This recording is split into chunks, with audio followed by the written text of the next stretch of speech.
least Let me they know. weren't that Okay, sure. good now? Anyway. I don't know about that one. Okay, welcome everybody to the Planning Commission meeting for January the 24th, 2023. Since all the commissioners are in attendance, since there's nobody here to make a public comment, we won't address that. So we'll go right into presentations and reports. Mr. Eggett. Thank you. I'll just note that there's some things going on with the state legislature, so if anybody's interested, you can go listen to the meeting from the work session at the Planning Commission, but there are things going on, so please keep apprised of that as well, each of you. And if you see something that I should be aware about or city leadership should be aware of, please let us know, because obviously there's a lot of bills that come out pretty fast and we don't catch them all the time. Even the one I talked about earlier was one that was brought up to me by the mayor this morning. So that's the first time I heard about it. Anyway, with that, we do have news of as noted, J-Dog's opening next week. I thought it was this week, but it sounds like they'll be delayed a little bit. Home Goods is open, and we anticipate Chick-fil-A opening sometime about, I think it's mid-February, right around the Valentine's Day week, but I'm not 100%. That being said, the other businesses are still slowly moving forward, and we'll give you updates as we have them. And other than that, I think we should go ahead and address items 1 and 2 in the report and go from there. Okay, presentation of Wanda Nye and Ken Anderson as reappointed Planning Commission commissioners for the new 4-year term. Congratulations. Yeah, and I'll just quickly note the mayor.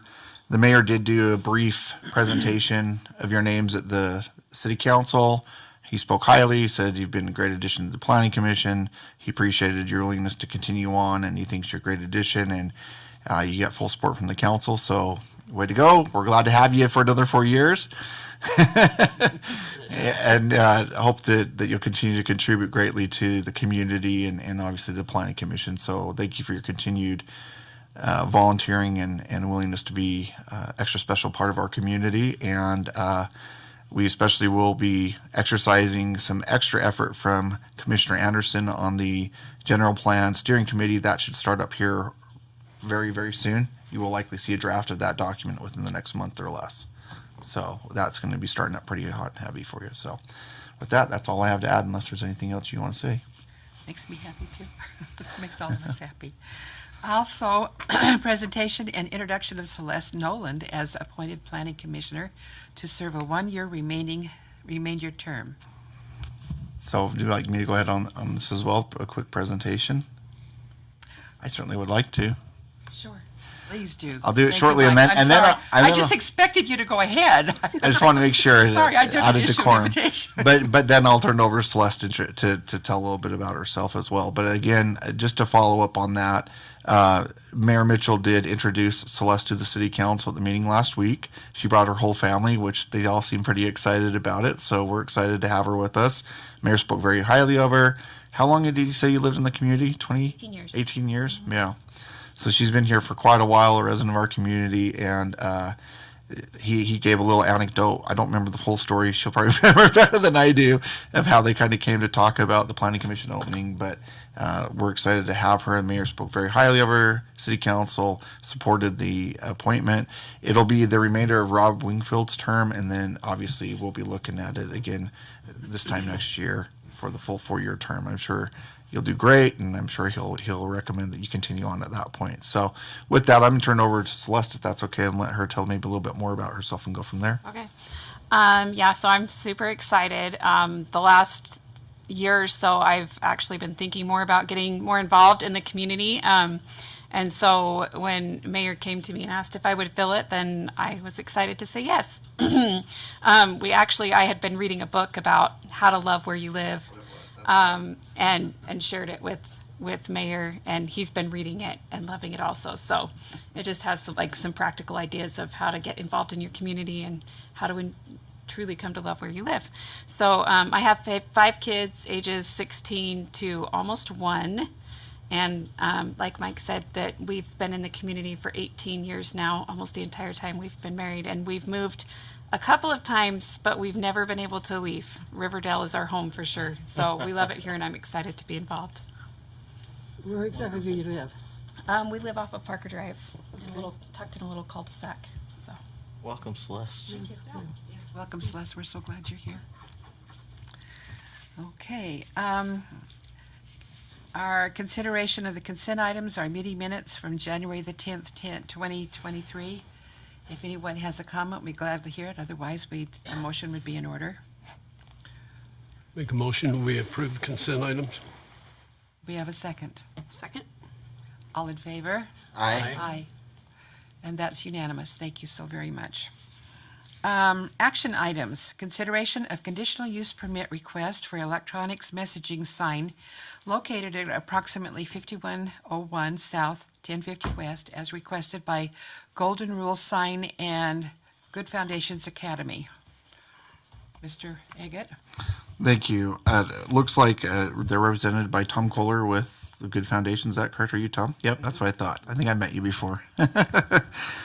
So he'll be representing their interest with the sign. It's a conditional use permit sign as noted, directed by Title 10-16-10B specifically for electronic messaging signs and electronic messaging centers. The zoning is the A1 zone. The maximum signage allowed for a property in the A1 zone is 100 square feet for all signage. And then obviously the electronic messaging sign is part of the conditional use. Any messaging or reader board signage is not allowed to exceed 50 square feet in total size for governmental facility, church, or school, and they are aware of that. I've talked to both Mr. Kohler as well as Mrs. Mullen on this. So with that, the staff has discussed also the maximum allowed height, which is 25 feet for the signage. I don't know if the intent is to elevate the signage above the current height or not, but obviously, there you go. The existing kind of structure. There you go. So now you have that answer. That being said, the code guidance is there for you under 10-16-10. And you can look at all items, articles A through L, and at that point, the general plan guidance is institutional wherein it may be applicable. You'll see the application is in the packet with the fee being paid for that, and then the design guide showing how the signage will be installed, what the image will look like, that sort of thing, and then the design engineering that goes with it. If you look on page 9 of the actual sign packet, you can see somewhat what the existing sign looks like and its relative location to the school, as well as there's a red square on the map by that driveway entrance where the sign is currently located on page 10. So with that, I would defer to the Planning Commission if you have any additional questions for me and or Mr. Kohler, and we'll go from there. Thank you. Mr. Kohler, would you like to come forward and state your residence? My residence or the school's? City of residence, excuse me. Clearfield. Clearfield, okay. We're glad to have you here. Thank you. Commission, do you have any questions? If I understand correctly, the sign itself has a static sign, the top 3 feet, and then the bottom 3 feet of that sign is the digital. Is that correct? What do you have as far as being a good neighbor? Our concern is that there are homes that are adjacent to your property, and I know that there was at least one 2-story residence that I saw that has, I would, not knowing the layout of the home, but would anticipate that there are bedrooms and the like. What plans do you have to mitigate any excess lighting? It does have timer on it, so if there's any concerns of brightness at any certain times, it can be easily programmed for that. Okay, so will you be having it operating 24 hours a day? Is that your intent? Or will there be a cutoff of in the evening? If that's the desire of the city, I'm sure we can comply to that. Yeah. Not a requirement. Okay. Just as far as what your intents I are. don't think there'll be a lot of people past 10 o'clock reading that sign anyway, so it really Other doesn't. than maybe whoever's in that home. Yeah. That's our biggest concern is the Yeah. homes that are by it and at Is night. being a good neighbor. Yeah. I have another question kind of tied into his. With the existing sign that we have over by the storage unit, when that first went in, they had issues with that, the brightness at night and affecting the homes in the area. And they would have to have somebody come out in order to shut that down and stuff. How soon would your reaction time be if you did have an issue like that where the city needed to call you in to shut that off? Or will there be a disconnect like on the pole or something that maybe even the city could For an app. be able to turn it off? Or, you know, would you have like a 20-minute response time to be able to shut that down if the city Oh, doesn't I'm have sure, access to yeah. do it? With all the staff and the board members and to get that word out, I'm sure there'd be somebody that'd be willing to do that. And that's just, you know, if there's a malfunction in the lighting. Now, will this have any effect with the freeway traffic, the brightness of the light and the way it's facing the freeway? I would think that would be pretty. We're hoping that they can see it from the freeway. So I think that answers that. I mean, as much as we're paying for the sign, we'd like for them to be able. But we're like, we didn't even think. We thought, well, that's a pretty a long ways away. So. And I haven't gone over there yeah. to see how high that sign sits Yeah. compared to it's- the overpass. But and as that. far as being in anybody's blurring their vision because of the brightness of the sign, that would be a really big, long shot, I think. Okay. So, yeah. So does it have electronic systems that buffers, you know, depending on the brightness at night and daytime? And Yep. okay. And it's all programmable on the brightness and all that? Yep. Yep. Okay. This sign is on both sides, right? Yes, ma'am. So coming from this way and coming from this way, both sides. Yep.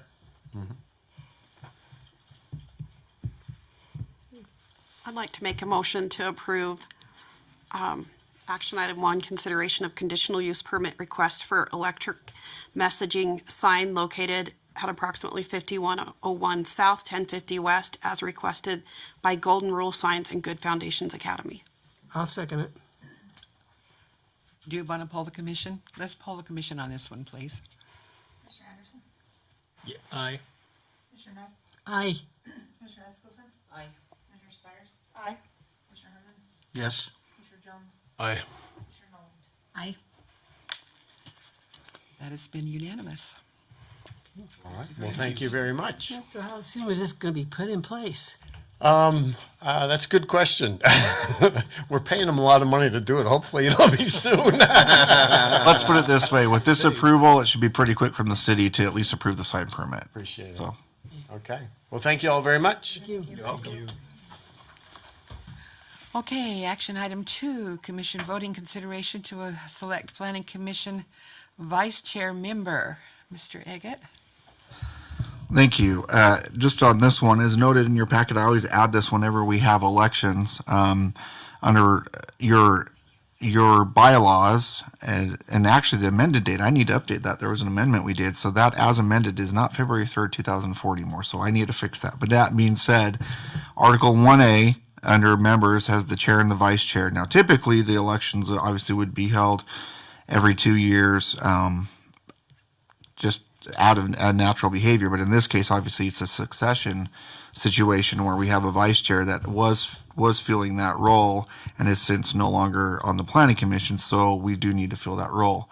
That being the case, the way this typically works is there would be time for nominations. Once nominations have been gathered, there would be an opportunity maybe to allow individuals to say what they want to say if they have anything to share, and then you could start elections at that point based on the nominations that have been presented and see how the planning commissioners go. An alternate, there's the word I'm looking for. An alternate option clearly is always tabling if you don't feel ready to do that as well. But clearly, I mean, I know Celeste is new to the game, but this would be an opportunity for her to kind of weigh in on that. And if you feel comfortable, you can move forward tonight and get that locked in. So just that would be my guidance on that. And, your discretion as a planning commission, how you want to proceed. Go from there. All right, does anybody have any thing to say or somebody to nominate? Any nominations? Yeah. I nominate Blair. I nominate Ken Anderson. I second Blair. I third Blair. I would say you have two nominations. Do both nominees accept is what I think how that would go. All Would you, right, would you good. accept the nomination, Blair? Sure. Kent, do you accept the nomination? The same expression. So we have accepted. So at that point, I don't know if the way it would go is if either one of you had any comments about Yeah. your feelings as such. Personally, I would defer to Blair because he has more experience. I don't have anything to say either way, so So to the members. yeah, I love Blair. I think it's good to let everybody have a chance.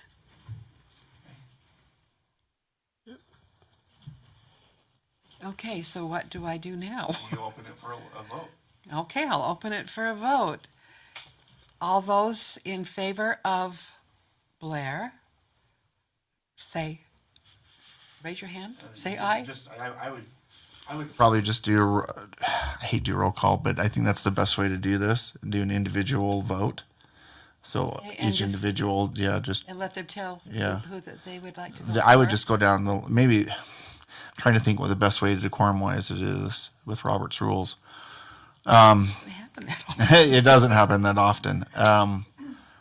Maybe the best way to approach this would be, roll call, and then just go from there. So all in favor of Blair's or Commissioner Jones is probably how you would do it, Kathy, with a roll call, and then record that, and then all in favor of Commissioner Anderson and record that, and then the findings would tell you who would be the vice chair at that point. That's how I would do it. Okay, Michelle, would you call the commission?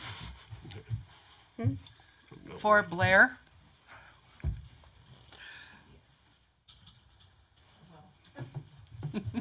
Sorry. Commissioner Jones? What am I supposed to? Voting on yourself. Yay or nay on you? I vote on myself? You could, or you could even. I just abstain? I'll just abstain. Okay, Commissioner Herman? Aye. Commissioner Spires? Nay. Commissioner Anderson? Aye. Commissioner Nolan? I abstain. I'll just leave myself out of it since I don't know. Commissioner Eskelson? nay. Commissioner Knight? Aye. Do we have a tie? So what's the tally on that, No, 3 to 2. 3, 4. 3 yes, 2 no's. Okay. So and if you've already voted, obviously, so 3, that still means there's 4 votes available potentially for Commissioner Anderson, which would be the majority. If those who abstained vote. Okay, But we need 4 in favor for a motion to carry. all right, then we have So to there has ask to them be some more again. discussion, because you have to get 4, you have to get to 4 or the motion doesn't carry. How about I just make it easier? I'll just withdraw my name and support Ken Anderson's nomination. You are entitled to do that if that's what you'd like to do, Commissioner Jones. Are you sure you want to do that? Yeah, that's fine. Sure. Hey, I've done chairman a couple times and vice chair. I'm fine with it. So at that point, it'd be, do you have anything additional, Commissioner Anderson? No. Then the vote would be in order, Chair. A vote would be in order for Okay. Commissioner So Anderson. that means we have to all vote again, right? Yes, You have to get at least 4. pull the commission, please. All right. Commissioner Knight? Aye. Commissioner Eskelson? Aye. Commissioner Nolan? I'll just go along with what everybody else is saying. Commissioner Anderson? Aye. Commissioner Spires? Aye. Commissioner Herman? Aye. Commissioner Jones? Aye. And that is unanimous. Thank you so much. Commissioner- So with that, the seating arrangement will shift a little bit. Commissioner Anderson, you'll be up here as vice chair, and then everybody will slide down a chair I get to go for the back next to that meeting, chair. okay? Go back to your So, chair. so we get to go back to our I can't chairs. seem to get out of that chair, can I? Sorry, that's how that would work procedurally, so. Well, congratulations. Thanks. Doesn't sound very sincere. Come on, Kent. He'll do fine. He'll do wonderful. Okay, and with that, a motion would be in order. I motion to adjourn. Yes. Second. All in favor? Aye. Aye. And that's unanimous I as got well. supper to fix. Sorry, guys.